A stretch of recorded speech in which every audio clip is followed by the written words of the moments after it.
kita bersatu dalam doa. Tuhan Yesus yang baik, terima kasih telah menyertai kami menjadi satu di tempat ini dengan selamat tanpa kekurangan suatu apapun ya Tuhan. Tuhan, sekarang kami ingin memulai ibadah Tuhan, kiranya Engkau memberkati kami dari awal, pertengahan hingga akhir. Berkati juga teman-teman yang sedang dalam perjalanan ya Tuhan, kiranya Engkau memberkati mereka juga seperti kami bisa sampai di tempat ini dengan selamat. Berkati juga yang belum bisa hadir Tuhan, kiranya Engkau memberkati mereka, Engkau memberikan kesehatan pada mereka agar mereka bisa kembali hadir besok untuk ibadah memuliakan nama Engkau. Kiranya Engkau memberkati pelayan-pelayan Engkau yang akan melayani pada malam hari ini Tuhan. Kiranya kami semua bisa melayani Engkau untuk memuliakan nama Engkau. Dalam nama Tuhan Yesus, haleluya, amin.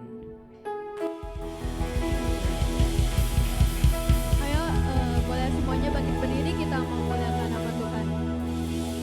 Siapa yang percaya bahwa Tuhan kita itu adalah ajaib? Mari kita la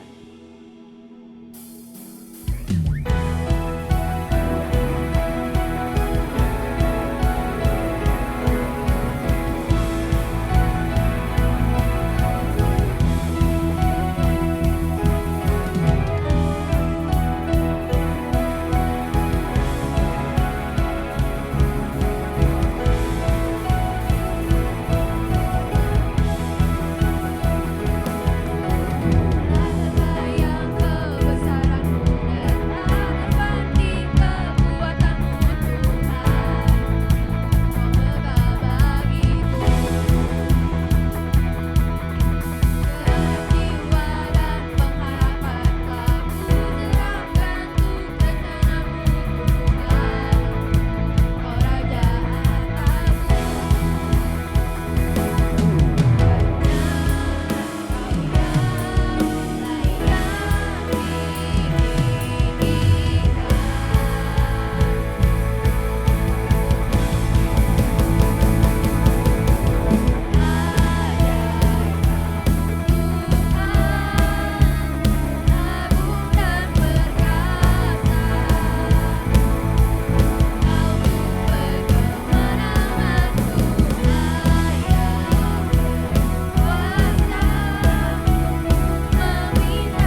menyembah nama Tuhan.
siapa di sini yang selalu kagum sama cara Tuhan untuk setiap langkah kita yang diciptakan oleh Tuhan?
terima kasih Tuhan Yesus pada sore hari ini, malam hari ini.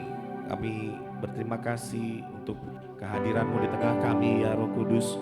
Biarlah Kau tuntun setiap hati kami, biarlah setiap firman Tuhan boleh jatuh di tanah yang baik agar menghasilkan Tuhan, boleh berakar, boleh menghasilkan buah yang boleh kami nikmati di tengah-tengah jemaat ini ya Tuhan. Biarlah kami boleh mengecap buah dari teman-teman satu dengan yang lainnya, agar kami boleh merasakan hal-hal yang Tuhan boleh tumbuhkan di dalam kehidupan rohani kami Tuhan. Biarlah Kau sendiri yang menumbuhkan, Kau yang memberikan pertumbuhan dalam setiap kami. Hamba-Mu hanyalah menabur, menyiram, tapi Allah yang memberikan pertumbuhan bagi kami semua. Tuhan, berikan kami pertumbuhan, berikan kami Tuhan satu perubahan dalam kehidupan kami, karena firman Tuhan berkata, firman Tuhan ada untuk membuat kami menjadi lebih baik, merubah kelakuan kami, mengajar kami, mendidik kami, agar kami menjadi serupa, segambar seperti guru, rabi kami, Engkau Yesus Kristus Tuhan.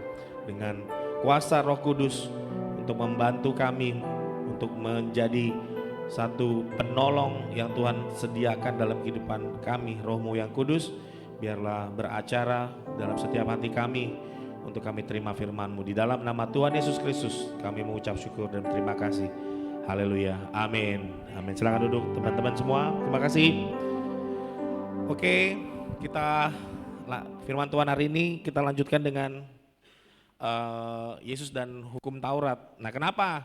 Langsung aja. Kenapa kita ngebahas Yesus dan hukum Taurat gitu ya? Karena di belakangan kan aku udah, ya besok-besok sih aku jadi kadang-kadang jadi oh ya bagus juga nih, bisa bikin buku lah gitulah, atau bikin sesuatu yang bisa mengapa sih namanya, jadi guide sebagai orang Kristen gitu ya. Karena aku pertama bilang bahwa menjadi seorang Kristen gitu ya, bukan cuma masalah kalian apa namanya menjadi pengikut Kristus gitu, tetapi benar-benar harus dideklarasikan bahwa Yesus Kristus adalah siapa?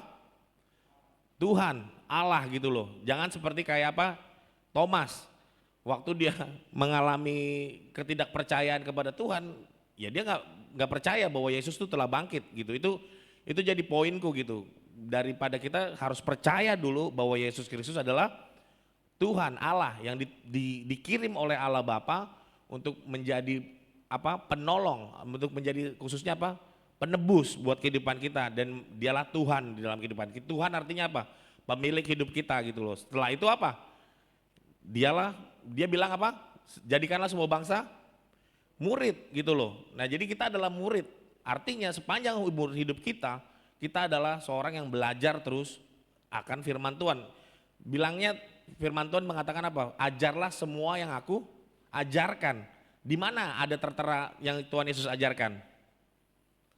Di mana? Ya maksudnya pengajaran Tuhan Yesus itu ada di mana? Ya ada di Alkitab kan. Tuhan Yesusnya kan gak ada lah. Udah naik gitu ya. Tuhan Yesus naik, terus apa namanya? Ajarkan semua yang diajarkan itu kepada siapa ya kan? Murid-murid pertama kan. Murid pertama siapa? Murid pertama kira-kira? Di dalam Alkitab murid pertama? Hah? Murid pertama? Siapa? Murid pertama Tuhan Yesus. Masa jadi kejadian? Simon ya kan? Simon. Kenapa bukan Petrus? Ya karena namanya belum diganti ya, namanya belum dirubah gitu ya, Simon. Habis itu setelah Simon siapa murid yang kedua? Andreas. Harusnya Andreas dulu apa Simon dulu? Andreas dulu gitu, harusnya Andreas dulu. Udahlah, yang penting tahu, yang penting murid-murid. Nah, itulah yang diajarkan Tuhan Yesus. Nah, makanya untuk pertama kalinya kita bahas dulu. Setelah itu Tuhan Yesus naik ke surga dengan janji apa? Mengirimkan seorang penolong, yaitu siapa? Roh Kudus dalam kehidupan kita untuk membantu kita apa yang diajarkan Tuhan Yesus itu. Ya itulah, supaya kita diingatkan, diajarkan kembali, diinsafkan kembali akan dosa-dosa kita semuanya. Dalam semua perbuatan kita sepanjang umur hidup kita, Roh Kudus akan menginsafkan kita, membuat kita ini loh, kamu salah ini loh, kamu salah ini, dan mengkoreksi setiap apa namanya hal-hal yang kita salah. Nah, pelajaran pertama waktu Tuhan Yesus ada di dalam, ya maksudnya dia kan guru ya, rabi. Kalau kita kan di TK itu ya pelajaran pertama ya inilah bisa baca, tapi di dalam Alkitab pelajaran pertama apa? Pelajaran pertama adalah ya ini sebenarnya, ya kita langsung buka dulu deh, Diego minta tolong. Sebenarnya kan Tuhan Yesus mengajar pertama kali di bukit itu kan yang namanya ucapan bahagia. Coba di 5 dulu deh, kan kita ke 5, Matius 5. Matius 5 itu adalah ucapan bahagia, berbahagialah yang mana? Yang miskin. Miskinnya tapi apa? Di hadapan Allah. Kalau lu miskin beneran ya, ya yang ini di dalam Alkitab begitu ya, ada kata-kata miskin itu ya bukan cuma masalah, bukan artinya miskin secara harta ya di sini ya. Coba Diego bisa ada miskin pertama di Matius 5 ayat ke yang berbahagialah orang yang miskin di hadapan Allah.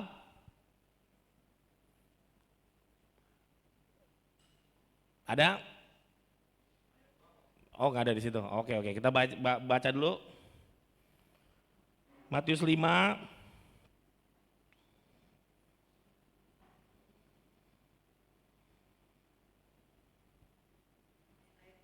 ayat 3 kan, itu kan langsung dari bukit kan, langsung ngobrol.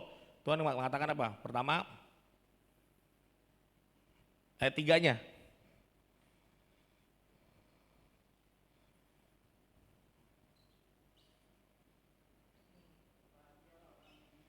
Nah, miskin kan? Ya kan? Artinya orang miskin harusnya senang dong ya. Tapi kan di sini bukan miskin. Jadi jangan mengartikan miskinnya, iya makanya kita perlu belajar gitu apa yang dikatakan Tuhan. Mostly bukan arti sebenarnya gitu loh. Bukan literal, bukan kadang-kadang. Tapi juga kemungkinan ada juga yang artinya benar-benar miskin gitu loh. Jadi kita makanya terus belajar Alkitab, pengen tahu arti Tuhan ngomong miskin tuh benar-benar miskin struktural, maksudnya miskin beneran miskin, atau secara apa nih, secara roh gitu loh, secara gue kayaknya butuh banget Tuhan gitu loh, kayaknya butuh. Nah itu ada berapa di situ berbahagialah maksudnya diberkatilah orang yang tadi miskin. Coba terus aja dari miskin, ada lagi apa? Bisa muncul lagi Diego, habis miskin apa? Keempat adalah yang berduka cita, ya kan? Ini janji-janji Tuhan, ya kita ya yang baru kehilangan, Tuhan kasih janji ini loh. Mereka akan dihibur, lalu apa lagi? Nah yang lemah lembut, mereka akan memiliki bumi. Ini artinya apa nih? Apakah orang yang gemulai begini, ya kan? Apakah dia bakal memiliki bumi ini? Bener gak artinya kalau misalnya aku rada-rada ngondek gitu karena lemah lembut, mungkin gara-gara kayaknya agak rada-rada gitu, tapi kan bukan itu artinya kan. Lemah lembut di sini bukan seperti yang kita bayangkan. Lemah lembut itu kayaknya kalau mau nyentuh sesuatu tuh harus begini tangannya gitu loh, harus rada-rada miring gitu ya. Tapi enggak kayak gitu. Terus nah ini kalau kita terusin sampai ke bawah, berbahagialah orang yang lapar, terus apa lagi? Berbahagialah orang yang murah hatinya. Janji-janji Tuhan ada di sini nih. Mereka akan akan beroleh kemurahan. Orang yang murah hati, ya pastilah nanti mereka juga dapat kemurahan. Lalu apa lagi? Yang suci hatinya, karena mereka akan melihat Allah. Lanjut lagi. Membawa damai nih, ya kan? Karena mereka kalau lu pada orang suka pada ribut, ya nggak bisa. Janji ini nggak bisa bakal buat kalian. Karena hanya orang-orang yang membawa damai. Kalau orang-orang yang bawa ribut, ya nggak bisa, kalian nggak bisa disebut anak-anak Allah. Berarti kita kan bisa langsung logik dong. Kalau anak-anak Allah itu membawa damai, disebut anak-anak Allah. Berarti anak-anak yang membawa keributan disebut anak-anak. Ya nggak tahu kan, bisa kalian hitung sendiri tuh anak siapa tuh. Ya lanjut lagi. Yang dianiaya oleh sebab kebenaran. Nah, ya inilah kalau kalian nggak tahu juga di dunia per-YouTubean kan banyak orang mengabarkan Injil, mengabarkan terus dilaporin gitu ya. Misalnya mereka dilaporin, ya mereka berbahagia karena mereka lah yang punya surga. Ya mungkin kita belum sampai sana gitu ya, belum bisa memberitakan firman Tuhan segamblang-gamblangnya gitu. Lanjut lagi 10, habis 10 apa lagi? Jika kamu dicela dan dianiaya dan difitnahkan segala yang jahat. Lagi bersukacitalah sebab upahmu besar di surga, sebab demikian. Nah ini salah satu fakta juga, berarti upah itu disebut apa? Disebut gaji ya, istilahnya sesuatu hal yang diberikan karena ada yang kita bisa perjuangkan dan Tuhan kasih upahnya tuh. Lalu di berapa lagi? Lanjutnya. Nah, baru Tuhan Yesus mengajarkan kamu nih garam dunia. Artinya kita nih orang-orang yang apa? Punya pengaruh dalam kehidupan ini. Kalau kamu udah gak ada pengaruhnya lagi, apa gunanya lagi selain dibuang dan diinjak orang. Lalu Tuhan juga menganalogikan lagi kita ini sebagai apa? Sebagai terang, ya kan? Lanjut lagi. Di 14. Ya kan? Kamu adalah terang dunia. Kita ini orang-orang yang dilihat gitu loh. Orang-orang yang terang dunia ini Tuhan bilang nggak mungkin kalau kota tuh yang terletak di atas gunung tuh tersembunyi. Orang di atas pasti kelihatan gitu ya. Apalagi di situ terus aja lagi pula orang yang menyalakan lilin atau pelita nggak mungkin ditaruh bawah gitu loh. Kalau kita mati lampu selalu nggak mungkin kan lilin itu kita taruh bawah kan, pasti taruh di mana? Ya kan, artinya itu juga bisa membuat kita bisa tahu bahwa orang-orang yang punya terang, orang-orang yang punya pengaruh selalu posisinya ada di mana. Ya itu, makanya ini singkat-singkat dulu lagi. Nah demikianlah cahaya kita harus bisa seperti di depan orang tadi supaya kita bisa memuliakan Bapamu di surga. Lalu masuklah kita. Nah disinilah yang aku pengen gitu. Pelajaran pertamanya adalah Yesus dan hukum Taurat. Nah ini yang aku pengen kita bahas hari ini adalah hukum Taurat itu sendiri, Yesus dan hukum Taurat. Jadi kalau kalian bisa lihat di Alkitab kalian ada ya, itunya ya, di perikopnya ya. Kalau kalian bisa lihat Yesus dan hukum Taurat maksudnya apa nih? Nah,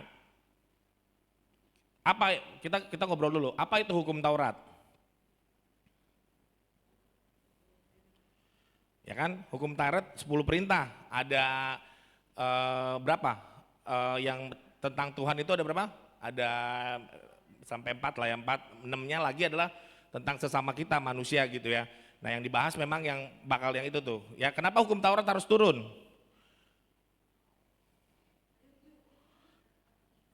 Oh supaya ada ketertiban gitu ya, tiban.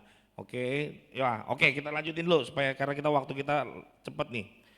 Janganlah kamu menyangka, lanjut lagi ke ayat yang ke-17. Bahwa aku datang untuk meniadakan hukum Taurat dan kitab para nabi, aku datang bukan untuk meniadakannya melainkan untuk menggenapinya. Itu yang pertama. Jadi hukum Taurat ada bukan untuk ditiadakan. Jadi kadang-kadang ada yang orang ajarkan Tuhan Yesus itu datang supaya hukum Taurat itu udah gak ada lagi, supaya kita bebas sebebas-bebasnya. Enggak. Tuhan Yesus bilang dia datang bukan untuk cancel, ya buat meniadakan hukum Taurat. Jadi artinya dia untuk menggenapi itu apa tuh? Kalau kalian dengar nanti di Alkitab ada kata menggenapi, mewujudkan, lebih karena mewujudkan gitu ya. Karena banyak nubuatan, misalnya nanti kita Natal nih, nubuatan Natal itu salah satunya apa? Nubuatan maksudnya nanti di masa depan akan terjadi seperti ini loh. Ya kayak prophecy itu nubuatan apa ya kalau bahasa Indonesianya apa dong? Kayak ramalan, kayak ramalan di depan. Ramalan di Natal itu yang terjadi kenapa Yesus bisa menggenapinya karena apa? Dulu sebelum Tuhan Yesus lahir ada firman yang mengatakan akan lahir di Bethlehem seorang anak, dialah menjadi putra yang namanya di atas pundaknya akan ada lambang pemerintahan. Dia akan disebut apa? Nah itu tuh udah ada sebelumnya. Aku nggak tahu mungkin 400 tahun sebelumnya udah ada ramalan kayak gitu. Nanti ada bayi ajaib nih lahir nih. Dan itu digenapi. Nah itu makanya diwujudkan oleh yang namanya Yesus. Nah itu namanya menggenapi gitu loh. Makanya kalau kita dipanggil sebagai orang-orang yang menggenapi firman Tuhan, artinya kita lah yang harus melakukan hal itu gitu. Jadi gitu ya. Jadi kalian kalau nanti ketemu kata menggenapi ya itu, ya Tuhan Yesus udah banyak menggenapi dari sebanyak mungkin ramalan-ramalan yang ada di perjanjian lama. Nggak ada satupun manusia yang bisa menggenapinya semua itu selain Yesus Kristus. Makanya buktinya udah nggak bisa terbantahkan lagi. Apalagi contohnya, misalnya waktu kita kan mau Natalan nih, ramalan apa yang paling ya pasti ya ramalannya dia bakal lahir di Bethlehem. Ada yang masih ingat ramalan yang paling terjadi dan dijadikan sama Yesus Kristus? Nah, iya, ya kan menebus ya itulah sama yang Bang. Dan terjadi bahwa dia datang bukan cuma lahir sebagai manusia tetapi menjadi penebus bagi kita semua. Oke? Nah itu yang pertama, kita lanjut lagi. Ayat yang 18. Karena aku berkata sesungguhnya selama belum lenyap langit dan bumi ini, ingat ya, berarti apa konteksnya di situ? Bumi dan langit belum lenyap. Berarti nanti apa? Ada nggak kejadian bakal lenyap? Ada dong, karena kan dibilang, selama belum lenyap langit dan bumi ini, berarti nanti lenyap nggak? Lenyap, ya kan? Gimana cara lenyapnya? Nggak tahu dah. Tapi by the way, yang amazed itu kalau kalian baca Alkitab, hilangnya ya, cara hilangnya nggak kiamat gitu Pak. Dia tuh tiba-tiba aja langsung zep hilang aja gitu. Baru ada bumi yang baru muncul gitu ya. Ya itu mengenai kalau kita baca Alkitab gitu, aku pengetahuanku gitu. Dan di depan dia tuh, di depan tahta Allah yang nanti kita dihakimin, tiba-tiba langit dan bumi yang lama itu tiba-tiba lenyap aja, zet, tiba-tiba ada yang bumi yang baru gitu. Bumi yang baru itu salah satu faktanya adalah nggak ada lautan, nggak ada lautan, cuma sungai gitulah. Mungkin nggak ngerti dah kenapa desainnya baru lah nanti kalau ada yang baru ya.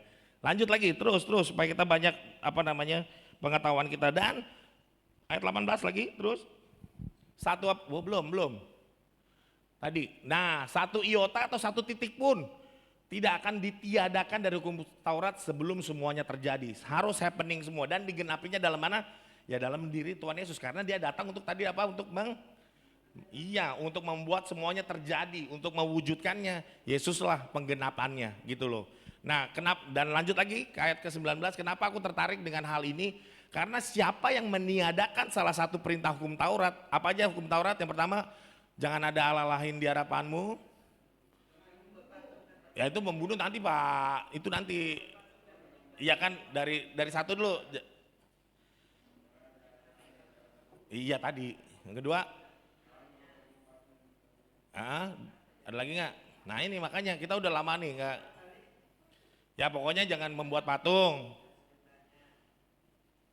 Ya kalau mau hafal di mana? Bacanya di mana? Ya Keluaran 20 ya. Lalu apa lagi? Jangan menyebut nama Tuhan Allahmu dengan sembarangan. Lalu ingatlah dan kuduskanlah. Nah itu tuh salah satunya tuh, inget dong Tuhan dong. Lu udah 6 hari kerja, masa sehari nggak bisa sih buat nginget gua gitu. Sebenarnya memang ya itu banyak lah buat dibahas nanti. Lalu apa? Barulah masuk yang kelima.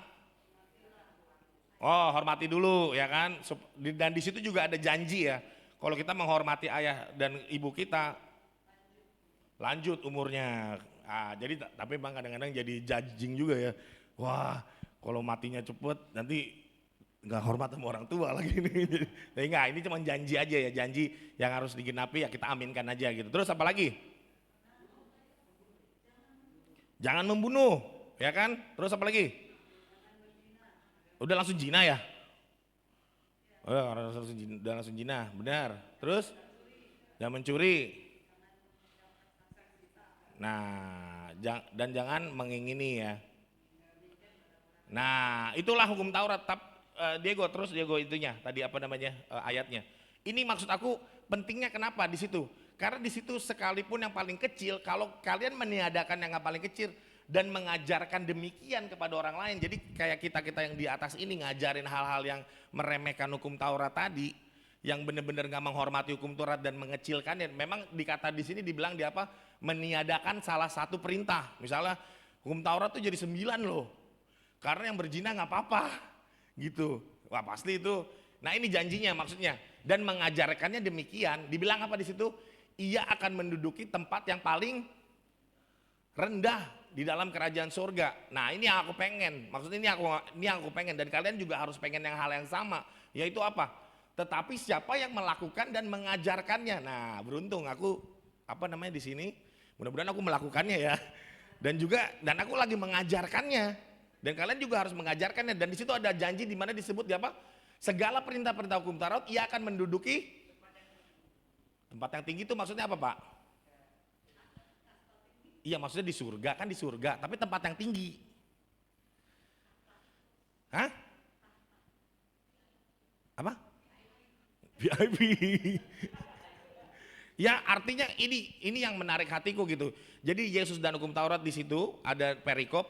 Kalau kalian mengajarkannya, kalian melakukannya, segala semua yang diperintahkan Tuhan ini, kalian akan menduduki tempat yang. Tapi kalau kalian nggak mengabaikannya dan nggak mengajarkannya gitu loh. Ya khususnya mungkin dalam hal ini khususnya orang tua kali ya. Ya karena orang tua lah yang mengajarkan hal-hal ini kan. Lu jangan ini, jangan membunuh, jangan ini, jangan ini, jangan ini, jangan ini. Dan ya kita harus mengaminkannya bahwa orang tua kita yang mengajarkan hal itu harusnya akan mendapatkan apa? Tempat yang tinggi gitu. Kita mengaminkan gak janji Tuhan seperti ini? Iya dong, amin dong, janji Tuhan. Kalian sebagai, ya mungkin ada yang orang tua mengajarkan anaknya seperti itu, harusnya ya aku mengaminkan kalian akan mendapat tempat yang tinggi gitu di kerajaan surga tadi. Tapi ya tadi terus menerus, jangan sampai ada apa namanya, ya mungkin capek anaknya nggak denger gitu ya, anaknya kayaknya aduh badung banget ini orang dikasih tahu. Ya begitulah ya yang namanya mungkin kesabaran yang diperlukan gitu ya. Dan lanjut, nah sekarang lanjut lagi ke 20.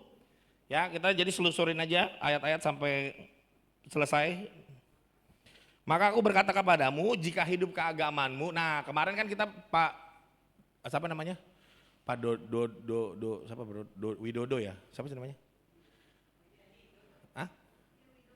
Ya kan ya Widodo itu. Nah ini kan dia pakai ayat ini gitu loh. Maka aku berkata kepadamu, jika hidup keagamanmu tidak lebih benar daripada hidup keagaman orang ahli Taurat, sesungguhnya kamu nggak bakal masuk kerajaan surga. Itu konteksnya. Jadi maksudnya apa? Kalau kalian nggak masuk gara-gara apa tadi? Ya gara-gara nggak melakukan yang tadi kan. Maksudnya tuh kalau hidup keagamanmu tuh apa? Hidup keagamaan maksudnya apa? Hidup yang mengenai hukum Taurat tadi gitu loh. Kalau kalian nggak melakukan hal-hal yang tadi, nggak seperti orang-orang Farisi, tahu sendiri dia soal istilahnya gini, orang kalau lagi apa namanya Sabat itu kan kalian tahu ya, kalau baca Alkitab kan murid-murid tuh lagi ada di kebun, tiba-tiba ngambil makanan, terus dibilang kamu melanggar hukum Taurat karena nggak boleh ngambil buah atau ngambil sesuatu gitu, saking segitunya gitu loh, melanggar itu. Kalau orang jalan sedikit aja dari sini mungkin sampai ke bawah itu juga disebut melanggar karena kita udah berjalan sebanyak mungkin dan istilahnya kayak melakukan pekerjaan gitu loh. Dan Tuhan bilang tadi, kalau kamu hidupnya nggak lebih daripada orang Taurat tadi, ya itu tadi, sesungguhnya kamu nggak akan melakukan, masuk dalam, itu konteksnya ya, maksudnya ya, Yesus datang untuk menggenapi dan mengajarkan apa tadi, kalau kamu nggak ngelakuin ini, dan kamu nggak mengajarkannya, ya kamu bakal dapat rendah, apalagi kalau nggak melakukannya ya tadi, kamu tidak akan masuk dalam kerajaan Allah. Oke, lanjut lagi. Nah, kita bahas sekarang baru. Apa yang menjadi poin utama hari ini adalah Yesus dan hukum Taurat adalah kamu telah mendengar, ya kan? Kita udah tahu ya. Apa yang kita udah tahu? Difirmankan kepada nenek moyang kita. Dalam orang Israel, nenek moyang mereka siapa nih? Seorang pelaut? Nenek moyangnya siapa Pak? Ya kan dia, kamu telah mendengar kepada firman-Nya kepada nenek moyang kita. Nenek moyangnya orang Israel siapa? Ya enggak dong, pas jangan membunuh itu kan ya Musa dong, ya kan Musa dan orang-orang lainnya lah. Nah ini Pak, yang pertama apa? Jangan membunuh, siapa yang membunuh harus dihukum. Lanjut lagi ke bawah, nah ini dia yang mau aku iniin. Tetapi aku berkata kepadamu, ini tetapi aku berkata kepadamu, maksudnya apa? Meng-cancel kah? Atau kita lihat nih, tapi gue bilang gini bro, jangan membunuh, tapi gue nggak begitu bro, gue mau bilangnya begini nih, bisa maksudnya begitu. Aku berkata kepadamu, setiap orang yang apa?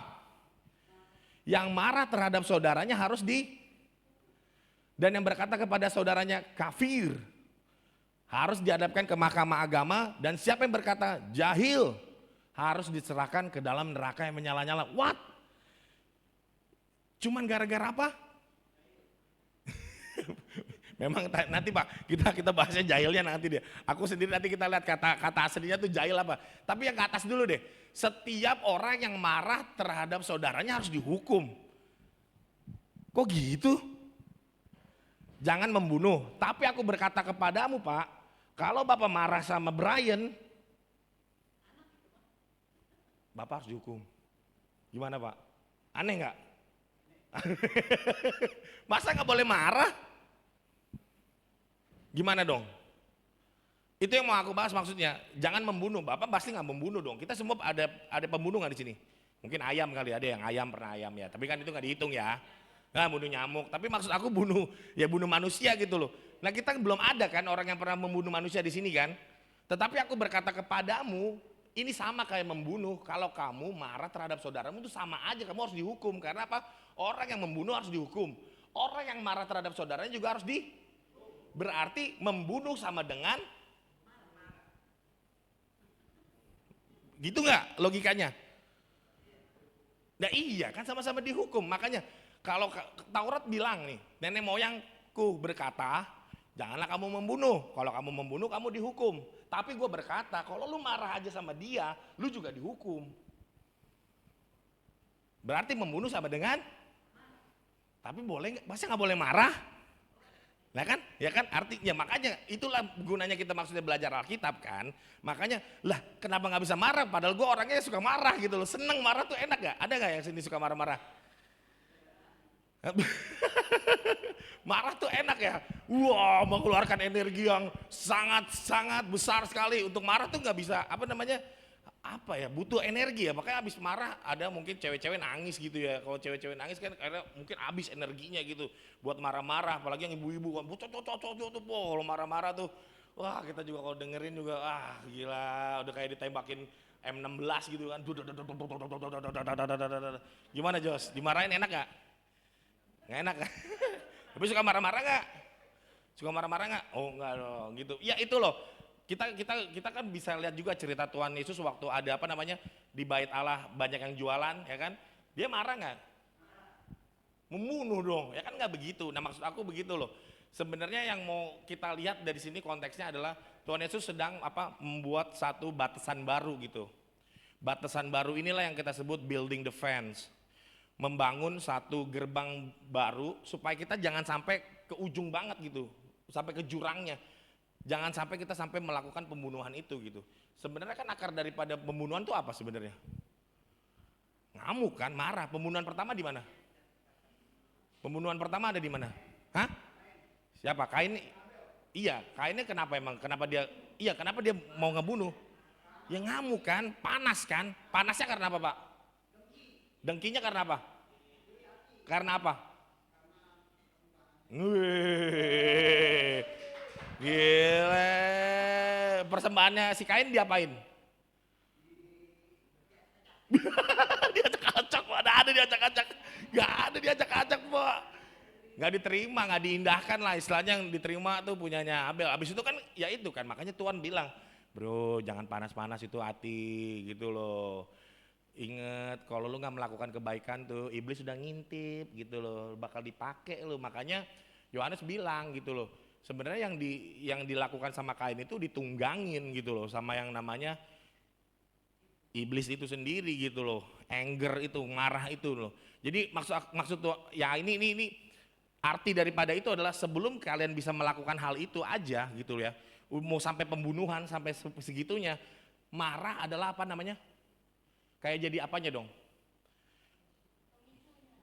Iya, pemicunya. Jadi kita udah tahu sebelum itu sampai benar-benar muncak, sampai benar-benar kalian jup gitu, itu adalah ya banderinya, batasannya gitu loh. Kalian bisa tahu itu bakal menjadi sesuatu ya, mungkin bukan membunuh secara fisik ya, mungkin nanti kalian marah sampai puncaknya dan bisa sampai membunuh apa sih perasaan orang itu kepada kita gitu kan, bisa kan ya kan, orang itu kita sampai marahin dan ya nggak udah iya secara verbal, dan kemungkinan ya kebanyakan ya anak-anak gitu loh, dan orang tua juga pernah jadi anak-anak kan, ya artinya marah itu bisa membuat kita jadi kayaknya udah nggak ada lah, gue nganggap aja orang ini nggak ada gitu loh ya, dalam artian pembunuhan itu terjadi dalam artian ya menganggap orang yang ngomel-ngomel ya gitulah udah nggak ada lagi dalam kehidupan kita gitu loh. Jadi itu yang mau aku ungkapin, hukum Taurat yang ada di dalam Alkitab bukan Tuhan Yesus rendahin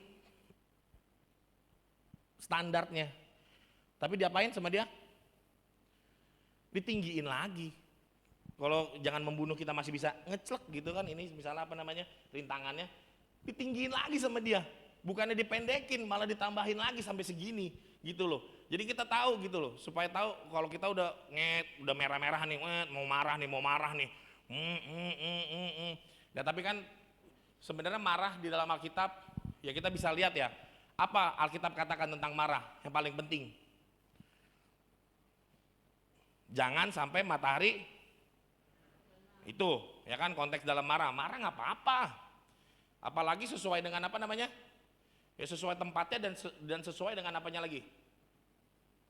Ya memang alasannya kan, kita kalau marah-marah tanpa alasan kan, ya itulah yang membuat jadinya marah-marah, perbantahan terjadi karena nggak ada alasan-alasan. Yang itu yang pertama. Nah kalau kalian selusurin sampai bawah, itu pengajaran Tuhan Yesus tadi yang aku bilang building the fence-nya lebih tinggi lagi, untuk supaya jangan kita keluar daripada area itu dan melakukan hal yang dilarang sama hukum Taurat. Tuhan bilang, apa? Sebelum kamu membunuh, marah terhadap saudaramu, itu udah jadi apa namanya? Jadi alert itu apa sih? Peringatan gitu loh, ya. Makanya orang tuh ngamuk, ya begitulah. Kalian bisa lihat kondisi-kondisi yang ada di apa? Media sosial semua berdasarkan ngamuk duluan, habis ngamuk muncak. Kalian pernah nonton Anger Management nggak?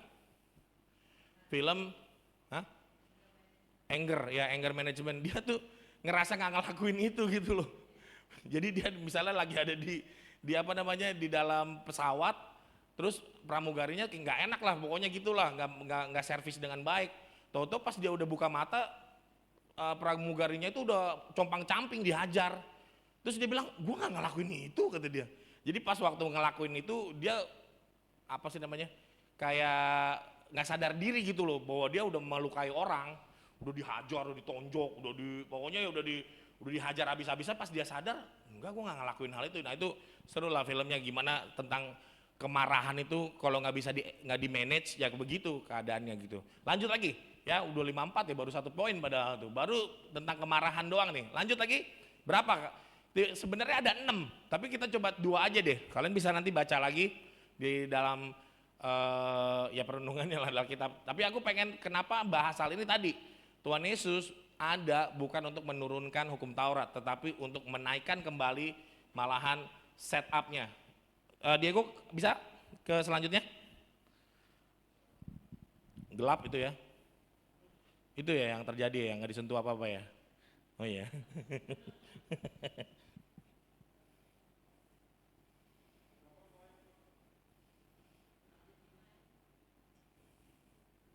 Yang 27 aja deh, yang 27.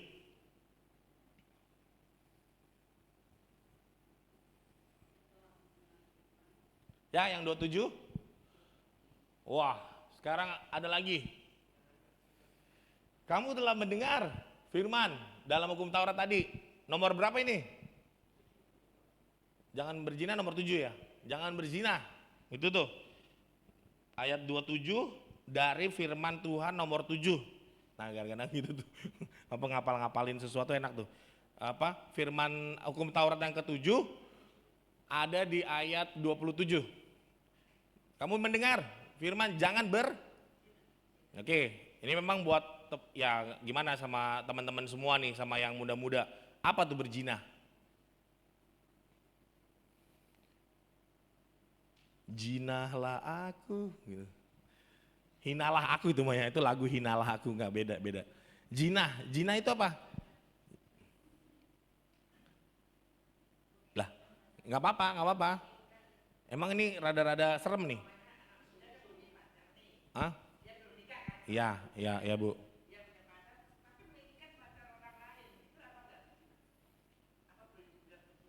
Oke, itu Bu berarti belum ngerti itu berzina apa belum ya, maksudnya gitu kan? Tetapi maksud aku berzina dulu yang secara terang-terangan dulu lah, yang terang-terangan dulu. Berzina itu berarti artinya berbuat, iya. Ya cabul gimana maksudnya? Hah? Ya apa makanya yang membedakan mesum, cabul sama jinah itu apa?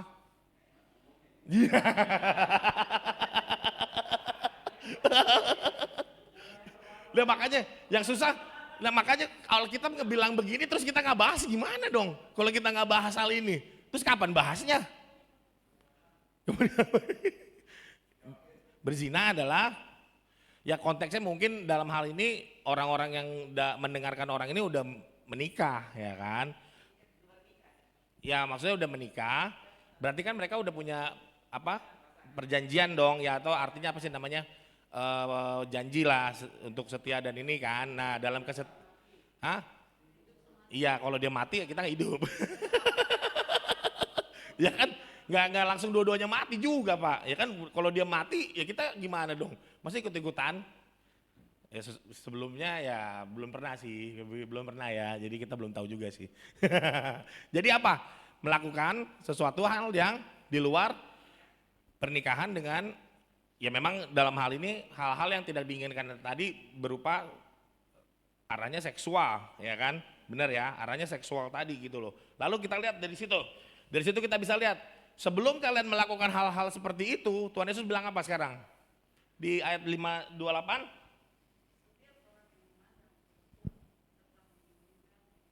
Iya, Diego, tolong Diego, 28. Jadi tadi, kalau kalian jangan membunuh, kalau udah marah aja, ya itu udah tandanya tuh. Tapi memang konteksnya bukan itu ya, bukan soal marah yang tadi ya. Kalau marah dengan marah yang benar, dan marahnya juga nggak berlarut-larut, sebelum matahari terbenam kalian bisa berdamai. Ya itu agak konteksnya nanti kita mungkin, ya kita clearin dulu konteksnya di situ tadi, dalam hal membunuh tadi. Jangan sampai tadi angernya itu memuncak dan kita nggak bisa kendalin diri sehingga melakukan sesuatu hal yang di luar daripada kesadaran kita, dan ya tiba-tiba ya biasanya gitu ya. Kan ini ada film namanya Zona Merah ya, di video itu tentang zombie gitu. Nah tentang zombinya dihajar sama dia gitu kan, mati. Nah orang yang pertama kali membunuh biasanya tuh apa? Rasa orang, ya aku juga belum pernah sebenarnya, soalnya belum pernah membunuh orang ya. Tapi aku bisa lihat dari film itu, orang yang membunuh seorang, gimana sih? Orang membunuh orang untuk pertama kalinya dia bakal mengalami satu hal. Apa? Pernah lihat nggak? Untuk pertama kalinya lo ya, aku nggak tahu deh si Kain ini kayaknya nggak ada rasa ininya nih kalau si Kain tuh. Pas kenapa dia nggak memiliki gejala kayak orang pertama kali membunuh? Hah? Profesional? Hah? Kenapa? Iya makanya biasanya orang pertama kali membunuh itu punya apa namanya? Punya gejala. Iya, dia punya apa, Bu? Hah? Apa? Kok simpati, kan dia baru membunuh dia. Hah? Iya kan, penyesalan kan, langsung penyesalan begitu dalam kan, makanya di film itu, buset gue bunuh orang gitu loh. Tapi kan kalau kita lihat si Kain gitu nggak? Iya enggak kan, aneh ya. Orang baru pertama kali bunuh orang biasanya begitu, rasa takutnya tuh muncak gitu, ketakutan luar biasa karena dia baru ngebunuh seseorang yang hidup, dan itu orang bukan binatang. Tapi Kain beda. Bro, ade lu di mana? Tahu, emang gue yang jagain, emang gue tukang jagain adek gue, bodoh amat, adek gue yang mau kemana terserah dia gitu, nggak ada rasa bersalahnya gitu loh, nggak ada rasa, ya orang harusnya begitu tadi, kalau pertama kali membunuh, tetapi sama yang namanya Kain, gila nggak ada rasanya sama dia ngebunuh orang tuh. Cara ngebunuhnya gimana sih kemarin? Lupa ya, cara ngebunuhnya dipatok ya, dihajar, iya maksudnya bakpia, ya maksudnya salah. Dihajar ya. Satu lagi sebenarnya banyak, makanya kalian baca lagi deh. Ini supaya mengingatkan kita supaya tadi Alkitab berguna untuk memberikan kita inspirasi supaya kita bisa mengubah hidup kita gitu loh. Bisa berubah kehidupan kita. Kita ngerti gitu loh. Oh kalau gue udah marah kayak begini nih, kita harus slowing down gitu loh.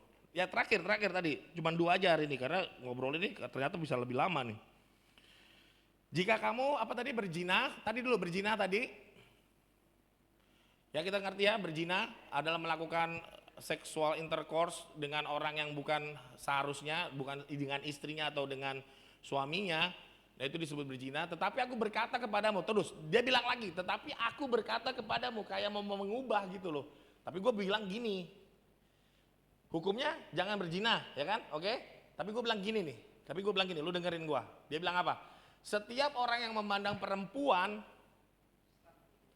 Serta menginginkannya itu apa? Masa lu udah punya pacar pas lu lihat lagi, aku pengen ini. Apakah begitu? Kata menginginkan ini apa? Benar-benar di apa? Dinikahin? Nggak mungkin ya, di dalam negara kita sah nggak sih istrinya 2? Nggak, sebenarnya di negara kita sah nggak sih istrinya 4? Hah? Sah secara sah secara agama, tetapi nggak sah secara, sah nggak sih? Sah ya? Iya, makanya yang 4-4 itu sah. Enggak kan? Iya kan, di negara kita. Nah, maksud aku gitu loh. Setiap orang yang memandang perempuan serta menginginkannya sudah berzina dengan dengan orang perempuan itu, di dalam hatinya. Kasihan banget cewek-cewek juga ya. Gue orang gak ngerasa apa-apa, pas lu lihat gue, lu pengenin gue berzina sama lu kan. Aduh, jadi gimana dong? Gue serba salah dong. Apalagi tren sekarang kalau pakaian perempuan kan harus lebih apa dong? Sekarang tren perempuan pakaian harus lebih apa? Hah? Lebih kerudung ya, lebih syar'i ya, lebih syar'i gitu, lebih syariah gitu loh, lebih menutup semua aurat. Enggak kan? Iya kan? Lebih kemana? Ya kurang bahan kan. Terus kita cowok-cowok gimana pas ngeliat kan, masa kaki begini mulu kan, mandangnya kan nggak mungkin kan. Di depan kita kan ada yang kayak gitu-gitu, gimana dong cara mata kita. Dan tiba-tiba nah itu maksudnya kita bakal mendefinisikan serta menginginkannya ini apa gitu loh. Nah itu memang di dalam dunia menginginkannya ini mungkin udah udah dinamakan diperhalus bahasanya gitu. Memang dalam bahasa ada Alkitab terjemahan lama, aku pernah baca, ya ini memang artinya adalah kalau cowok kan kita tahu ya, hal yang membuat kita ada sesuatu hal berasa gitu, ya kalau ada yang naik kan, iya kan, iya ada yang naik yang mana nih? ya maksudnya ya ini nih, makanya hal-hal ini nih susah kalau kita ini nih. Tapi maksud aku adalah bagi cowok-cowok gitu, kalau lu udah pengen menginginkan kayaknya cewek ini, wah gue udah berpikiran dalam pikiran, udah pokoknya gue, gitu lah. Nah itulah tandanya gitu loh. Sebenarnya udah. Tapi tadi aku bilang sebenarnya kan berzina kan tadi harusnya udah jadi suami istri dong. Nah kalau gue belum suami istri gimana? Ya tetap gitu loh. Makanya tadi aku bilang, aku berkata kepadamu, Tuhan Yesus naikin lagi levelnya. Sebelum lu mau menikah atau sebelum lu mau menikah dengan memandang perempuan serta menginginkannya, itu udah apa namanya? Nah itu dia, dengan menginginkannya dalam hati. Makanya ya ini aku nggak tahu apakah ini adalah literal atau penggambaran doang. Kita terakhir lanjut ke 529. Diego 529.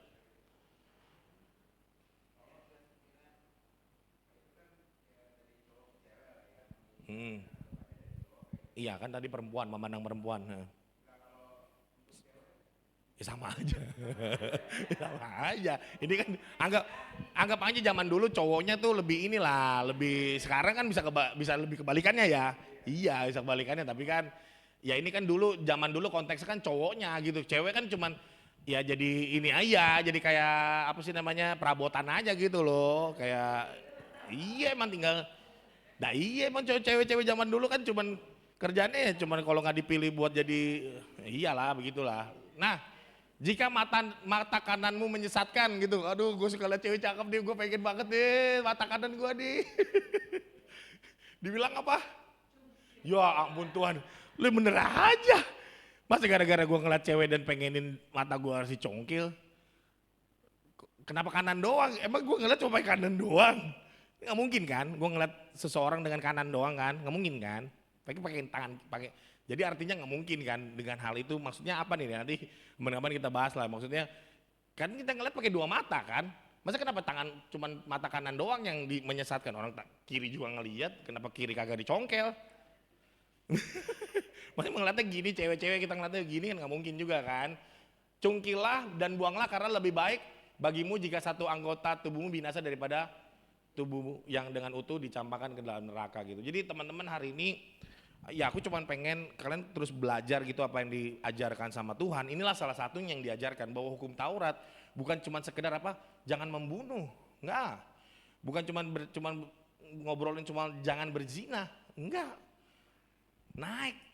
Jadi kalian sebagai orang Kristen bukan turun ininya apa standar tentang hal orang baiknya tuh menjadi orang yang bermoral. Orang yang baik itu bukan cuma masalah kita udah jadi napi gitu ya, menjadi narapidana, enggak. Menjadi orang-orang yang ngerti gitu loh, bahwa sebelum gue marah dan memuncak, gue tahu harus dengan kemarahan ini gitu loh. Jangan sampai melukai, jangan sampai dalam tanda kutip, sampai membunuh orang itu gitu. Dan juga waktu kita melihat cewek sekarang mungkin cowok-cowok ya sekarang, ya aku juga memang kita harus belajar sebagai yang cowok-cowok gitu ya. Kita tahu sendiri bahwa bukan kita yang menyediakan hidangannya, tetapi orang itu yang menyediakan hidangannya. Jadi hidangan itu bagaimana kita bisa memandang hidangan itu supaya jangan mempengaruhi hati, dan itulah yang kita terus gejolak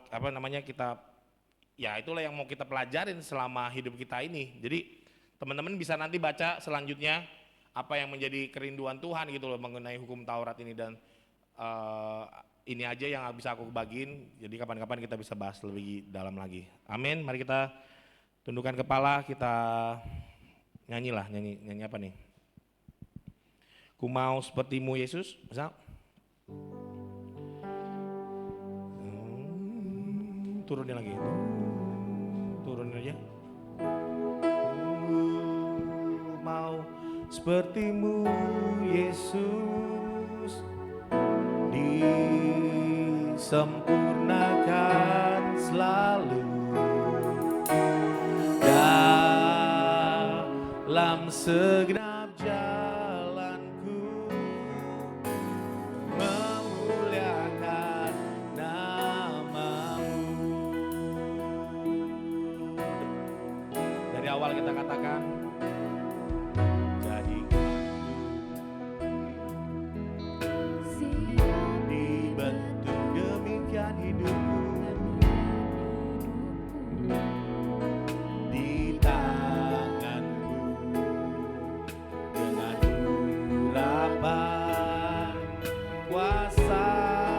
Apa yang aku bilang, harus dengan roh Tuhan kalian akan dibaharui selalu dengan firman-Nya yang kudus. Jadikan ku alat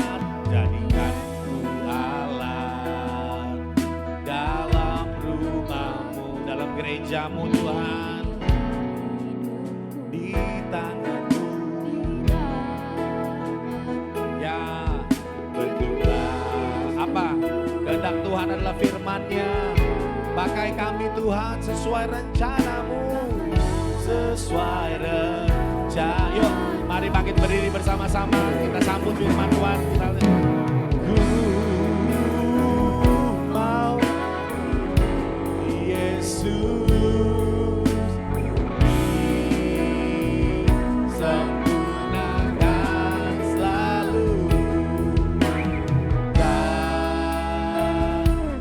segenap jalanku, memuliakan nama-Mu. Sekali lagi,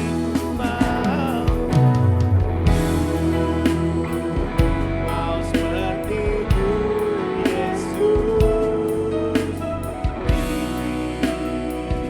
sempurnakan selalu dalam segenap jalanku, memuliakan nama-Mu. Itulah kerinduan kami Tuhan Yesus, bahwa dalam kami melihat hukum Taurat di dalam kehidupan kami, Kau telah mengajarkan kami untuk melakukan lebih daripada yang diminta ya Tuhan. Kau telah berkata bahwa setiap kami untuk menaikkan Tuhan standar daripada hukum Taurat kami, jikalau ada hukum Taurat berkata jangan membunuh, tetapi kami melihat bahwa marah pun dalam keadaan yang tidak terkendali bisa membunuh orang dalam kehidupan kami. Dan firman Tuhan berkata jangan berzina, tetapi setiap kami yang memandang perempuan dan ingin memilikinya, ingin menidurinya mungkin, itulah artinya kami sudah berzina di dalam hati kami. Dan kami akan ingat selalu akan firman-Mu Tuhan, Kau telah ajarkan kami untuk bertindak berlaku ya Tuhan, lebih dari orang-orang Taurat itu yang melakukan keagamaannya Tuhan. Dan kami mau melakukan perintah Taurat ini, melakukan Tuhan dan mengajarkannya.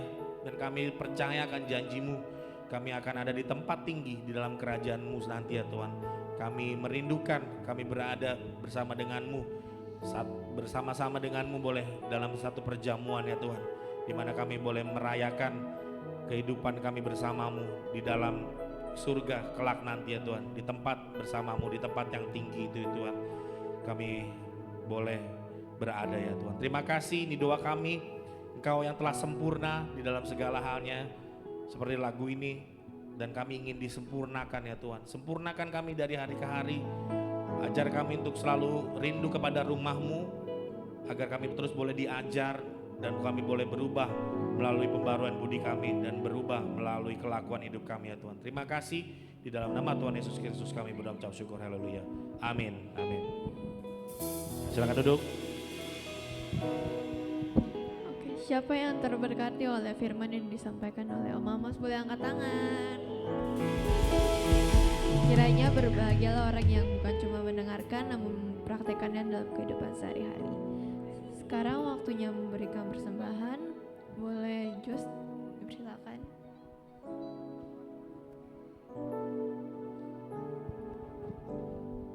Teman-teman, mari kita bersatu dalam doa. Tuhan, kami akan setelah ini kami akan memberikan persembahan kami Tuhan, yang kami punya Tuhan. Sebelum itu Tuhan, tolonglah untuk memberkati hamba-Mu Om Amos Tuhan, memberkati pelayanannya Tuhan, kerjanya Tuhan, keluarganya Tuhan, dan semua hidupnya Tuhan. Dan tolong Tuhan untuk mendampingi dia Tuhan, melindungi, menjagai, dan memberikan Om Amos semangat, sukacita Tuhan untuk melayani-Mu lagi Tuhan. Ya Tuhan, terima kasih untuk semuanya Tuhan. Di dalam nama Tuhan Yesus, haleluya, amin. Selamat memberi.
Ayo teman-teman, kita semua bangkit berdiri, kita mau usaikan ibadah kita.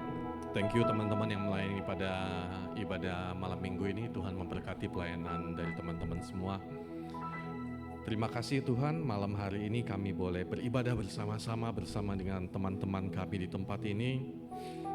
Kami boleh bersukacita, beribadah, merayakan kebaikan Tuhan dalam hidup kami, datang beribadah, menyembah Tuhan kami. Kami boleh duduk diam dengar pesan Tuhan bagi kehidupan kami. Sebentar kami akan pulang. Kami mohonkan berkat Tuhan turun atas kami semua. Jemaat yang Tuhan kasih, ibadah kita telah selesai. Angkatlah tanganmu dan terimalah berkat dari Tuhan. Tuhan memberkati engkau dan melindungi engkau. Tuhan menyinari wajahnya kepadamu dan memberi engkau kasih karunia. Tuhan menghadapkan wajahnya kepadamu dan memberi engkau damai sejahtera.